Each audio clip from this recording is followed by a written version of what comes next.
कुछ भी सामान सर खाने के लिए नहीं था। आज हम एप्लीकेशन भी लाई है सर कि उनको जहाँ कुछ राशन का भी दिया जाए और टेंट में कुछ सुविधा की जाए। 2 दिन बारिश भी पड़ी है सर, पटवारी को चौकीदार को हम बता देते हैं, लेकिन तरफ वाला पटवारी कभी हमारी पंचायत में वहां पर नहीं पहुंचा है। वहां पर जाते हैं एसटी के लिए, तो सर गरीब लोग हैं, पहले सरकार जमीनों में गरदौरी थी उनकी, तो चलो उनके एसटी वगैरह बन जाते थे। अब वो 370 टूटने के बाद वो गरदौरी भी खत्म हो गई। लेकिन आप जब पटवारी साहब के पास फाइल लेके जाते हैं तो पटवारी साहब का एक ही नारा है कि भाई वो लाओ, नका लाओ जिसमें आपकी गरदौरी की, जिसमें लिखा कि आप गुजर हो। सर वो एक तो आप रेवन्यू डिपार्टमेंट वाले उससे काट रहे हैं, और दूसरा हमें वही बोल रहे हैं कि आपका एसटी तभी बनेगा या जिसमें लिखा हो कि गुजर हो। वो कहाँ से लाए सर हम? तो मेहरबानी करके सर बोला जाए पटवारी को कि स्कूल में स्कॉलरशिप के लिए एसटी मांगा जाता है, जहाँ पर वो स्कूल में बंद किया जाए एसटी मांगा, तो जहाँ पर अगर बने सर तो पटवारी साहब को मेहरबानी करके बोला जाए कि उसमें लिख दिया जाए। हम अच्छे हुए हैं सर हमारी ब्लॉक की तरफ से, थैंक यू। ठीक है, तहसीलदार साहब मैं पटवारी हूँ, ये तर्क मंत्री का पटवारी सर जावेद अंसारी, ये हुआ तहसील कठुआ में नोट कर दिया सर मैंने। ये कि कल गाँव में जाएगा, कल गाँव में जाके कैंप करके उसके बाद तहसीलदार के माध्यम से ना रिपोर्ट देगा क्या मौके, जिसमें आपको कोई बहुत ज्यादा समय भी नहीं लगेगा ऑफिस में आने, तो उसके लिए इंतजार करने की जरूरत नहीं है।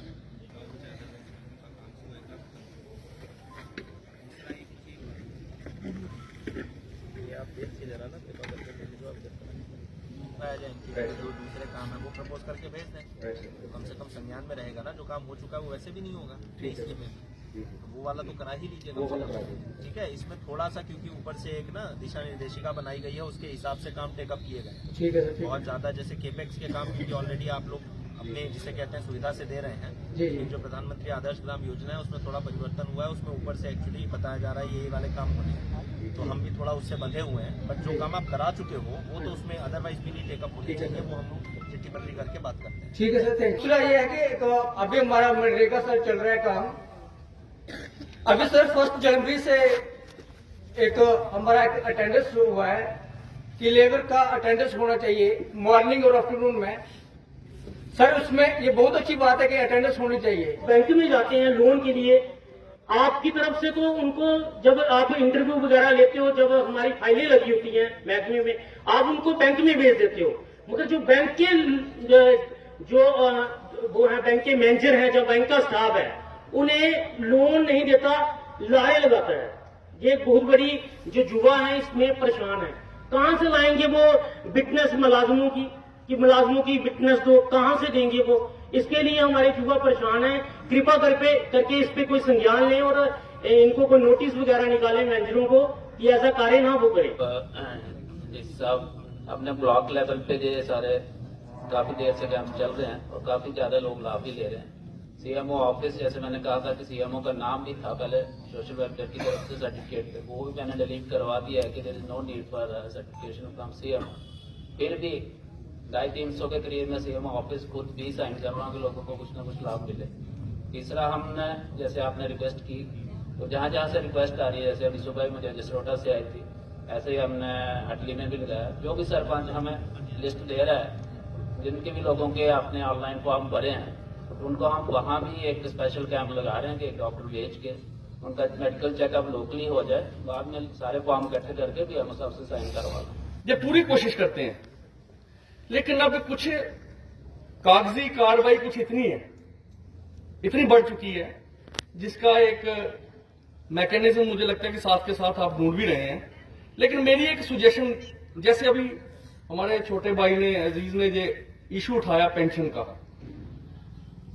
एकदम ब्लॉक करके पेंशन को फिर हम अपनी पूरी कार्रवाई को करते हैं, चाहे उनका जो भी अपडेशन डॉक्यूमेंटेशन की करते हैं, मुझे लगता है कि उसमें एक स्टॉप गैप अरेंजमेंट रहना चाहिए कि कम से कम बंद करने से पहले लेट देयर भी, आपने दी भी होगी, लेकिन कोई एक मैकेनिज्म बीच में रहना चाहिए। पहली बात तो ये सर कि जो आपके जितने भी डिपार्टमेंट्स हैं, चाहे वो रेवेन्यू डिपार्टमेंट है, चाहे एग्रीकल्चर है, चाहे हेल्थ है, या कोई भी डिपार्टमेंट है, मैं इन सबको यहां से आपकी तरफ से शाबाशी देना चाहता हूं। मुझे नहीं लगता कि पिछले 6 महीने से इनमें से एक भी आपका कर्मचारी चैन से सो पाया होगा जितना काम इन लोगों ने किया है। ये मुबारक के पात्र है। टीम्स की इस बार इन्होंने बहुत सारी मशरूम हमारे इलाके में लगवाई है। बारिश हुई, बहुत सारे लोगों के खेतों में इनके जो एम्प्लॉइज हैं वो गए, पीछे बीमारी धान की आई, मौके पे जाके इन्होंने बताया। मैं ये बातें क्यों बोल रहा हूं बताएं। मेरे छोटे भाई ने कहा कि यहां बहुत शराब निकल रही है। मैंने बहुत बार चौकी अफसर साहब को फोन किया, मौके पे कार्रवाई हुई। बात यह है कि हम इनकी आंख और कान है। हम अगर एक्सपेक्ट करते ये कौन लोग हैं, ये हमारे परिवारों से निकले हुए लोग हैं। अगर हम इनको सहयोग नहीं करेंगे तो फिर हमें रिजल्ट की भी उतनी उम्मीद नहीं रखनी चाहिए।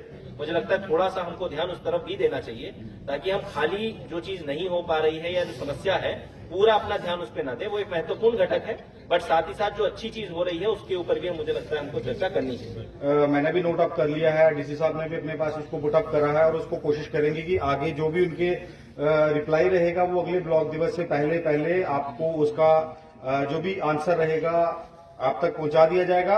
इन बिटवीन आप भी अपने लेवल पे उसका जो समाधान है कुछ टाइम के बाद, 1 हफ्ते बाद, 2 हफ्ते बाद आप एक बार कंसर्न ऑफिस से कंफर्म करें। अगर उसके बाद भी अगर आपको वो सेटिस्फैक्टरी नहीं लगता है, आप लोग हमें अप्रोच करें, हम उसके लिए कोशिश करेंगे कि वो जल्द से जल्द समाधान उसका हो।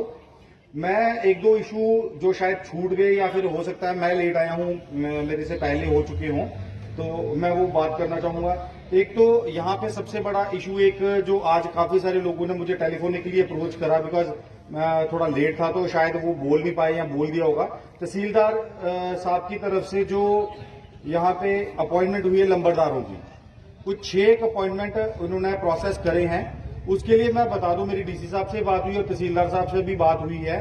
उसमें वो अपॉइंटमेंट नहीं हुई है क्योंकि पीछे से गाइडलाइंस की 31 तक वो इनको देने थे, वो इन्होंने दे रखे हैं। अगर जहां पे इलेक्शन का कोई मसला है, आप लोग तहसीलदार साहब के पास एप्लीकेशन दीजिए, डीसी साहब उसका संज्ञान लेके इलेक्शंस की प्रक्रिया जो है वो प्रॉपर वे में वैसे चलेगी। इसके लिए कोई घबराने की जरूरत नहीं है कि देखो जी बैकडोर एंट्री हुई है या फिर उन्होंने जबरदस्ती वैसा करा है, ऐसा कोई दिक्कत नहीं है। जहां पे आपको लगता है कि आप इलेक्शन चाहते हैं, जहां पे आप लोगों के लोग हैं वो उसको इलेक्टेड मेंबर्स चाहते हैं, तो आप लोग अपनी एप्लीकेशन तहसीलदार साहब के पास करवा दीजिए, उसको वो प्रोसेस करा जाएगा। दूसरा, ये एक्सएन पीएचसी वाले बैठे हुए हैं सर, मैं आपके संज्ञान में लाना चाहूंगा, जब तक जल जीवन मिशन हमारा यहाँ पे नहीं अच्छे से कवर अप होता, जिसमें हमारे लोगों को बहुत दिक्कत आ रही है, पाइपलाइनिंग में जो ब्रेकेज है, जो टूटे हुए रोड हैं, पाइप्स हैं, या फिर जहां दिक्कत है उसको काइंडली रेक्टिफाई करा जाए। मैंने परसों आपको लास्ट वीक में मैंने आपको एक वीडियो भी भेजी हुई है जहां पे एक पाइप में जॉइंट में सांप फंसा हुआ है। 1 हफ्ते से वो सांप फंसा हुआ है। ना तो वो प्राइवेट वाले को मैंने मना करा कि प्राइवेट बंदा उसको रेक्टिफाई नहीं करेगा, बिकॉज वो निकालेगा उसका, ये वो जरा देख लीजिएगा क्योंकि वो भी हमारे पास ही पड़ता है। उसको थोड़ा सा टंकी वंकी को भी चेक करवा लीजिए क्योंकि सांप का आना that is very much dangerous thing, तो उसका थोड़ा सा संज्ञान लीजिए। बाकी एक और केस है जहां पे फ्लश आउट करने के लिए मैं ऑफिस में भी गया था, उस टाइम पे हमारे एडब्ल्यू साहब से बात हुई थी, वहां पे जो लोकल वहां के सुपरवाइजर थे वो भी बैठे थे, तो उन्होंने बोला कि हमें पाइप्स को फ्लश आउट करने की जरूरत है, तो वो भी डिले करा गया है, उसको देख लीजिएगा जरा, ठीक है। उसके अलावा बाकी सारे इश्यूज रह गए हैं। अगर उसके अलावा अगर कोई जो मेरे संज्ञान में है यहाँ पे हो चुके हैं डिस्कस, खुशहाली देख सकें अपने जम्मू कश्मीर में। आज के कार्यक्रम में आप सभी लोग आए, आप सभी लोगों का बहुत बहुत धन्यवाद। आज एक लड़का था जिसको डीएमसी लुधियाना में शिफ्ट करा गया था रात को, उसकी भी डेथ हो गई है। मैं समस्त यहाँ पे जितने उपस्थित लोग हैं, मैं चाहूंगा कि 1 मिनट के लिए उनके लिए मौन करें ताकि भगवान उनकी आत्मा को शांति दे। 1 मिनट के लिए सारे मौन करें।